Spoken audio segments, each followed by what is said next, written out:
Winter is nearly here. It's time to get our plant babies ready for the cold weather.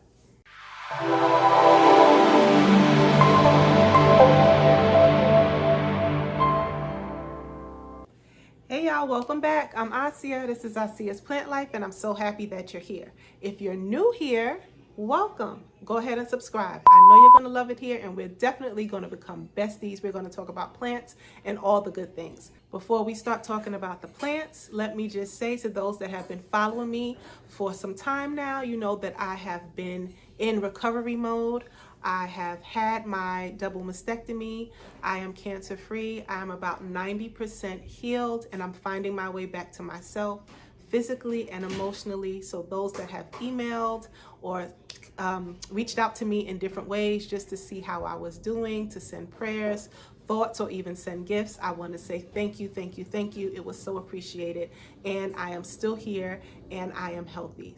So today I'm going to be talking about how to prepare your plants for winter. So if you are in the southern United States like I am, it doesn't get extremely cold here, but it gets cold enough where we need to have a winter plant care routine. If you're in an area where you really don't have a winter, then this might not apply to you so much, but just listen anyway. So we're talking about preparing our plants for winter. I'm going to share with you 5 things that you can do to make sure your plants actually survive the winter months. Now, last year when I moved here to Tennessee, last winter, between last winter and the beginning of the spring, I lost 11 plants. I'm putting up 5 fingers, but I really mean 11. I lost 11 plants in total from whitefly. Now, whitefly is something that I've never experienced in all of my years of being a plant parent. Coming here to Tennessee was the first time I ever experienced this pest, and they really just ran through my plants. I lost 11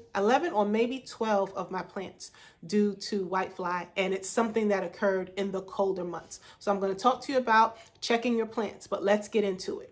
Winter plant care is somewhat similar to how you care for your plants throughout the rest of the year, but there are some things that you want to be very diligent about. So the first thing is you want to control the temperature in your home. Now, I keep the temperature in my home between 72 and 75 degrees year round, whether I have heat on or AC, because I'm a tropical girl. I like to be warm, and also because I know my plants need that warmth. So you want to keep your plants warm during the winter months, especially if you live in an area where the temperatures really drop down low, below freezing for weeks or even a couple of months. You want to make sure that the temperature in your home is always, I won't say you have to keep it between around 70 degrees. I've found success with that with my plants, and other people that I know have found success with that with their plants. But I would say anywhere from about 65 to about 85 degrees should serve your plants well during the winter months. You want to adjust your watering schedule and reduce the amount of water that you are giving to your plants. The reason for that is because they go dormant in the winter. Like some animals hibernate, our plants become dormant in the colder months, and they're not using as much water because they're pretty much sleeping. The roots are just taking a break. So if you give them too much water, a lot of that water is going to sit there and can cause root rot. So you want to reduce the amount of water that you're giving your plants, and you want to reduce the frequency at which you are watering your plants. You may also want to decrease fertilizer or stop fertilizer completely if you live in an area of the country where you actually have a winter, because the plant is not utilizing the nutrients that you are giving it through the fertilization. So you're not just wasting fertilizer, but you might also burn the roots of the plants. Increase your home's humidity. This is a key thing. In the winter, just like our skin becomes very dry, our hands are dry, our lips are dry, we might notice some peeling on our faces or other parts of our body. Our plants also can become very, very dry, which really has nothing to do with the water that you are giving it. You want to increase the humidity in your home. So get a humidifier. Wherever you get it from is fine. I'm not going to recommend any particular one because there's so many on the market, but get a humidifier. and put it in the area where you have the most plants, or if you have plants in multiple areas, then you might need to get multiple humidifiers to raise the humidity in your home. I like to keep the humidity level in my home around 65 to 70%. I found that to be good. Anything higher than that, my plants tend to sweat because they have too much moisture. So 65 to 70 tends to be good.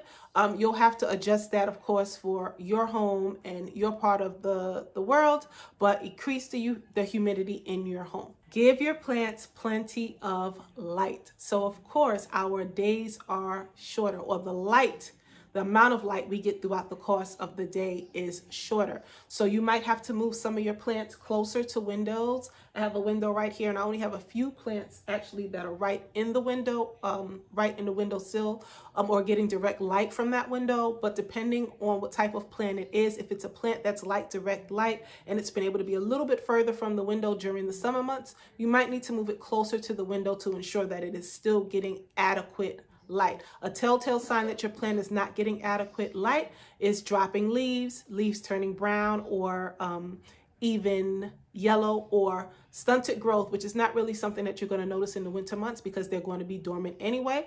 But if you have a plant that is a fast or lush grower, typically they like bright light. Move them closer to the window, but take note and be careful not to put them right up against the glass of the window, because the window glass can be very, very cold, and that can also be damaging or harmful to your plant. And then the last of the 5 tips is a big one, and I learned this lesson last year.